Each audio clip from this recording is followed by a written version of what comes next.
തശ്ഫഉ ഇൻദല്ലാഹി ബിഗൈരി ദീനിനെ ആദ്യം എതിരാണ്. നിങ്ങൾ ആദ്യം പറഞ്ഞ എന്താ?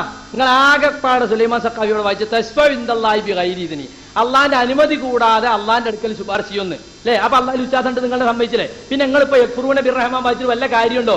അതാണ് നുണ സ്ഥാപിച്ചാൽ വൈരുദ്ധ്യം ഉണ്ടാകും.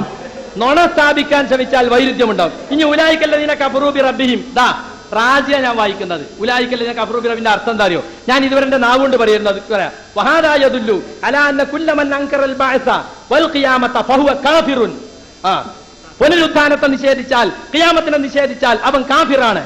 وإنما لزم من إنكار البعث الكفر بربهم من حيث إن إنكار البعث لا يتم إلا بإنكار القدرة والعلم والصدق എന്ന് പറഞ്ഞുകൊണ്ട് റാജത് വിശദീകരിക്കുകയാണ്. ബഅസിനെ നിഷേധിച്ചാൽ അത് റബ്ബിനെ നിഷേധിക്കുന്ന തുല്യമായി. പരലോകത്തെ നിഷേധിച്ചതുകൊണ്ട്, റസൂലിനെ നിഷേധിച്ചതുകൊണ്ട്, ഖുർആനെ നിഷേധിച്ചതുകൊണ്ട് അവർ റബ്ബിനെ നിഷേധിച്ചു എന്ന് പറയാമെന്ന് മുഫസ്സിറുകൾ പറഞ്ഞ് ഞാൻ ആവർത്തിച്ച് പറഞ്ഞു. ഇപ്പൊ റാജിയിൽ നിന്ന് ഞാനത് വായിച്ചു. അതുകൊണ്ട് ആജാതി മുഖാമുഖത്തിലെ ബോംബൊന്നും ഇവിടെ ഇട്ടിട്ട് കാര്യമില്ല, അതൊന്നും ഇവിടെ പൊട്ടൂല. ആജാതി നനഞ്ഞ പടക്കൊന്നും ഇവിടെ പറയേണ്ടതില്ല. പിന്നെ ആസ്തിക്യത്തെ നിഷേധിക്കുന്നു എന്നുള്ളതിനൊപ്പം റാജി വായിച്ചു. ആസ്തിക്യത്തെ നിഷേധിക്കുന്ന ഒരു കൂട്ടർ മക്കത്തുണ്ടായിരുന്നു. വമാ യുഹ്ലികുനാ ഇല്ല ദഹർ, കാലമല്ലാതെ നമ്മളെ നശിപ്പിക്കുന്നില്ല എന്ന് പറയുന്ന ഇന്നത്തെ നിരീശ്വരവാദികളെ പോലുള്ളൊരു വിഭാഗം അവിടെ ഉണ്ടായിരുന്നു. അവരെ കുറിച്ചാണ് മുസ്ലിയാർ വായിക്കുന്നത്. ഞങ്ങൾ ഖുർആൻ കൊണ്ട് തെളിയിച്ചു. വലയിൻ സഅൽതഹും മൻ ഖലഖ സമാവാതി ഖുൽ മൻ യർസുഖുക്കും, ഇതൊക്കെ ഞാൻ വ്യക്തമായി തന്നെ ഇവിടെ പറഞ്ഞു. അതിന് റാജി ഉദ്ധരിച്ചു. അതുപോലെ തന്നെ ഞാൻ ഇബ്നു അസ്കലാനി ഉദ്ധരിച്ചു, ഇക്രിമയുടെ ഉദ്ധരിച്ചു, ഇബ്നു സൈദിന്റെ ഉദ്ധരിച്ചു, തബരിയുടെ ഉദ്ധരിച്ചു. ഒന്നിനും മറുപടിയില്ല മൂപ്പരെ സാധാരണ റെഡിമെയ്ഡ് പ്രസംഗം നടത്തിയിട്ട് മറുപടി എന്നാൽ മൂപ്പര് വിശദീകരിച്ചല്ലോ. ഞാൻ പറഞ്ഞത് അതല്ല എന്ന് പറയുകയാണ് മൂപ്പര് ചെയ്ത്. മക്കയിലെ മുശ്രിക്കുകളെ സംബന്ധിച്ച് തശ്ഫഉ ഇൻദല്ലാഹി ബിഗൈരി ഇദ്നിഹി എന്ന് പറഞ്ഞിടത്തുനിന്ന് പോയി യക്ഫുറൂന ബിർറഹ്മാൻ എന്നും പോയി.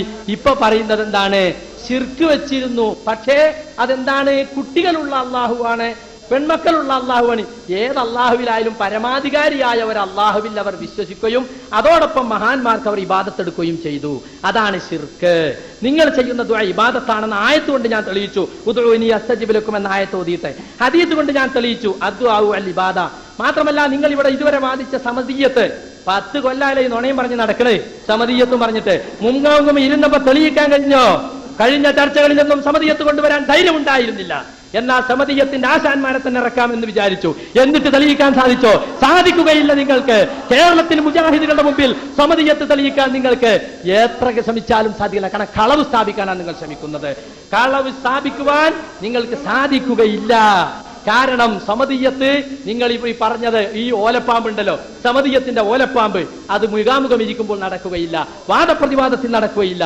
നിങ്ങളെ ചോദ്യങ്ങൾക്ക് ഞങ്ങൾ വ്യക്തമായി മറുപടി പറഞ്ഞിട്ടുണ്ട്. കാരണം മക്കയിലെ മുശ്രിക്കുകൾ ഖുർആൻ പരിചയപ്പെടുത്തി അള്ളാഹിൽ വിശ്വസിച്ചിരുന്നു എന്ന് ഞങ്ങൾ പറഞ്ഞിട്ടില്ല. അള്ളാഹുവിൽ വിശ്വസിച്ചിരുന്നു എന്നാണ് ഞങ്ങൾ പറഞ്ഞത്. ഖുർആൻ പരിചയപ്പെടുത്തേണ്ടി വന്നത് അവർക്ക് അള്ളാഹിനെ കുറിച്ച് യഥാർത്ഥ വിശ്വാസം ഇല്ലാത്തതുകൊണ്ടാണ്. അവർക്കുള്ള വിശ്വാസത്തെ സൂചിപ്പിച്ചുകൊണ്ടാണ് ഖുർആൻ ചോദിക്കുന്നത്. അബില്ലാഹി ശക്കുൻ ഫാത്തിരിസ് സമാവാതി വൽ അർളി. അങ്ങനെയാണ് തക്ബീറല്ലേ ജയിക്കാൻ പറ്റുള്ളൂ, അല്ലാതെ തെളിവ് കൊണ്ട് ജയിക്കാൻ പറ്റുകയില്ല. അബില്ലാഹി ശക്കുൻ ഫാത്തിരിസ് സമാവാതി വൽ അർളി. ആകാശഭൂമികളെ സൃഷ്ടിച്ചതാരാണ്? നിങ്ങളെ സൃഷ്ടിച്ചതാരാണ്? നിങ്ങൾക്ക് ഭക്ഷണം നൽകുന്നതാരാണ്? അതുപോലെ തന്നെ കാര്യങ്ങൾ നിയന്ത്രിക്കുന്നതാരാണ്? പരമാധികാരം ആർക്കാണ് എന്നൊക്കെ ചോദിച്ചാൽ അള്ളാഹുവാണെന്ന് അവർ പറയും.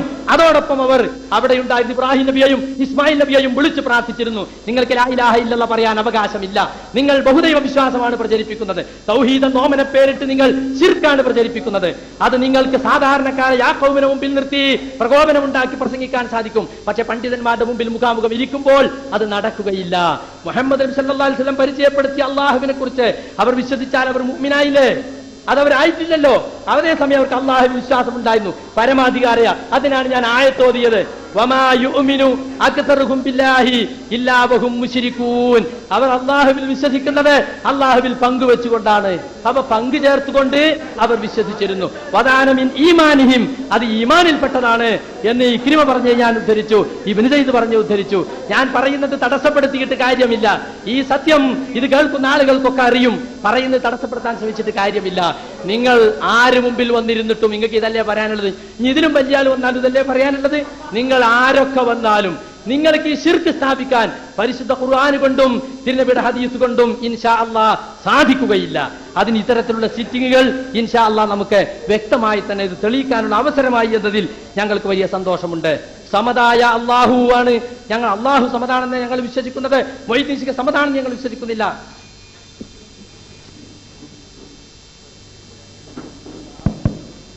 അസ്സലാമു അലൈക്കും. ഇനി 1:35 ഇപ്പോൾ പിരിയണത്. 2:35 നമുക്ക് കൃത്യമായി തുടങ്ങാമെന്നുള്ള അഭിപ്രായം. എന്താ അഭിപ്രായ വ്യത്യാസം? 2:30 ഒരു 5 മിനിറ്റ്. കാരണം നമ്മൾ അരമണിക്കൂർ വൈകിയാണ് തുടങ്ങിയത്. അതുകൊണ്ട് 2:35 സ്റ്റാർട്ട് ചെയ്യാം. മുജാഹിദ് വിഭാഗം ചോദ്യം ചോദിക്കുകയും സുന്നി വിഭാഗം മറുപടി പറയുകയും ചെയ്യുകയാണ്. കഴിഞ്ഞ ചോദ്യോത്തരത്തിന്റെ സന്ദർഭത്തിൽ ഞങ്ങൾ ചോദിച്ച ചോദ്യത്തിന് ഞങ്ങൾക്ക് പ്രമാണങ്ങളുടെ അടിസ്ഥാനത്തിലുള്ള മറുപടി കിട്ടിയിട്ടില്ല എന്ന കാര്യം ആദ്യമായി വ്യക്തമാക്കാൻ ഞാൻ ഈ സന്ദർഭം ഉപയോഗിക്കുകയാണ്. കാരണം വിഷയം അവതരിപ്പിച്ച നമ്മുടെ സഹോദരൻ കാര്യമായും ഊന്നി നിന്നത് സ്വമതീയത്തിലായിരുന്നു. പ്രസംഗത്തിന്റെ ആകത്തുക അതായിരുന്നു എന്ന് പറഞ്ഞാൽ അതായിരിക്കും ശരി. അതായത് മക്കയിലെ മുശ്രിക്കുകൾ അവരുടെ ആരാധ്യന്മാർക്ക് സ്വമതീയത്ത് കൽപ്പിച്ചുകൊണ്ടാണ് അവരോട് പ്രാർത്ഥിച്ചിരുന്നത്. അതുകൊണ്ടത് ശിർക്കാണ്. ഞങ്ങൾ ഞങ്ങളുടെ ആരാധ്യന്മാർക്ക് സ്വമതീയത്ത് കൽപ്പിക്കുന്നില്ല. അതായത് ഞങ്ങൾ വിളിച്ചു തേടുന്ന മൊയ്യദ്ദീൻ ശൈഖോ മമ്പരത്തെ തങ്ങളോ ബദരീങ്ങളോ സ്വമതാണെന്ന് വിശ്വസിക്കുന്നില്ല. സ്വമതായ അള്ളാഹുവിൽ തന്നെയാണ് ഞങ്ങൾ വിശ്വസിക്കുന്നത് എന്നിവിടെ പറഞ്ഞു. അതിനെയാണ് ഞാൻ ചോദ്യം ചെയ്തത്. മക്കാ മുശ്രിക്കുകൾ അള്ളാഹുവിനെ തന്നെയാണ് സ്വമതായി അംഗീകരിച്ചിരുന്നത്. കാരണം അള്ളാഹു അസ്വമത് എന്ന് മാരിഫയാക്കി പറഞ്ഞത് അതുകൊണ്ടാണ്. അതിന് ഞാൻ തഫ്സീറുകൾ ഉദ്ധരിച്ചു. മാത്രമല്ല അത് മഅലൂമൻ ലിൽ അറബ് വലി അക്സരിൽ ഖൽഖി, അറബികൾക്കും സൃഷ്ടികളിൽ അധികം ആളുകൾക്കും അത് അറിയുന്നതായിരുന്നു എന്ന തഫ്സീറുകളും ഞാൻ ഇവിടെ വായിച്ചു. മാത്രമല്ല ഇങ്ങനെ സ്വമതീയത്ത് കൽപ്പിക്കുകയാണെങ്കിൽ പിന്നെ തശ്ഫഉ ഇൻദല്ലാഹി ബിഗൈരി ഇദ്നിഹി എന്ന് നിങ്ങൾ തന്നെ വായിച്ച ആ ഇബാറത്തിന് എന്താ അർത്ഥമുണ്ട്? ആരാണ് ശഫാഅത്ത് ചെയ്യുക? സ്വന്തമായി കഴിവില്ലാത്തവൻ തന്നെക്കാൾ വലിയവരിൽ നിന്ന് അത് നേടിക്കൊടുക്കാൻ വേണ്ടി ആ ശുപാർശ നടത്തുക. അപ്പോൾ അവർക്കത് വിശ്വാസമുണ്ടായിരുന്നില്ല. അവർ അവരെ ആരാധ്യന്മാർക്ക് സ്വമതീയത്ത് കൽപ്പിച്ചിരുന്നില്ല എന്ന് വ്യക്തമായി തെളിഞ്ഞിരിക്കുകയാണ്. മാത്രമല്ല അവരെ ബിംബങ്ങൾ ഒരിക്കലും തന്നെ ഉപകാരമോ ഉപദ്രവമോ യാതൊരു ഉപകാരമോ ഉപദ്രവമോ ചെയ്യുകയില്ല എന്ന് അവർ സമ്മതിച്ചിരുന്നു എന്ന റാജിയുടെ ഇബാറത്തും ഞാനതിന് തെളിവായിട്ട് ഇവിടെ ഉദ്ധരിക്കുകയുണ്ടായി. അപ്പൊ പൂർവ്വകാല മുഫസ്സിറുകളൊക്കെ മക്കാ മുശ്രിക്കുകളുടെ വിശ്വാസത്തെക്കുറിച്ച് പറഞ്ഞിട്ടുള്ള വിശ്വാസം ഞങ്ങൾ പറഞ്ഞതാണ്. അതായത് അള്ളാഹുവിൽ അവർക്ക് വിശ്വാസമുണ്ട്. പക്ഷേ മുഹമ്മദ് മുസ്തഫ സല്ലല്ലാഹു അലൈഹി വസല്ലം പറഞ്ഞതുപോലെയുള്ള വിശദമായ അർത്ഥത്തിൽ അവർ വിശ്വസിച്ചിട്ടില്ല. അങ്ങനെ വിശ്വസിച്ച് അവർ മുസ്ലിങ്ങളാകുമായിരുന്നു. അതേസമയം ആരാണ് ആകാശഭൂമികളെ സൃഷ്ടിച്ചെന്ന് ചോദിച്ചാൽ അള്ളാഹു ആണെന്ന് പറയും. നിങ്ങളെ സൃഷ്ടിച്ച ആരാണെന്ന് ചോദിച്ചാൽ അള്ളാഹു ആണെന്ന് പറയും. അതുപോലെ തന്നെ മഴ വർഷിപ്പിക്കുന്ന ആരാണെന്ന് ചോദിച്ചാൽ അള്ളാഹു ആണെന്ന് പറയും. ഭക്ഷണം നൽകുന്ന ആരാണെന്ന് ചോദിച്ചാൽ അള്ളാഹു ആണെന്ന് പറയും. കാര്യങ്ങൾ നിയന്ത്രിക്കുന്ന ആരാണെന്ന് ചോദിച്ചാൽ അള്ളാഹു ആണെന്ന് പറയും. അത് പറയുക മാത്രമല്ല യുഖിറൂന യഅതഖിദൂന അതുപോലെ തന്നെ യഅതരിഫൂന എന്നിങ്ങനെ മുഫസ്സിറുകൾ അതിനെക്കുറിച്ച് വിവരിച്ചതും ചില ഉദാഹരണങ്ങളിലൂടെ ഞാൻ പറയുകയുണ്ടായി. പിന്നെ സൂറത്ത് യൂസുഫിലെ 106-ാമത്തെ ആയത്ത് ഞാൻ ഓതി.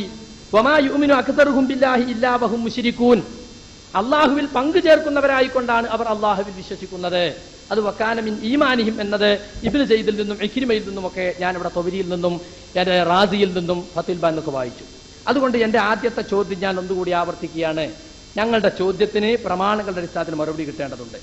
അള്ളാഹുവിന്റെ എല്ലാ ഗുണങ്ങളിലും അവനോട് കടപിടിക്കുന്ന ഒരു തുല്യശക്തി വേറെയുണ്ടെന്ന് ഖുർആൻ അവതരിക്കുന്ന കാലത്തുള്ള മക്കാ മുശ്രിക്കുകൾ വിശ്വസിച്ചിരുന്നതായി ഖുർആൻ കൊണ്ടും ഹദീസ് കൊണ്ടും തെളിയിക്കണം. അങ്ങനെ തെളിയിക്കാമോ എന്നതാണ് ഒന്നാമത്തെ ചോദ്യം.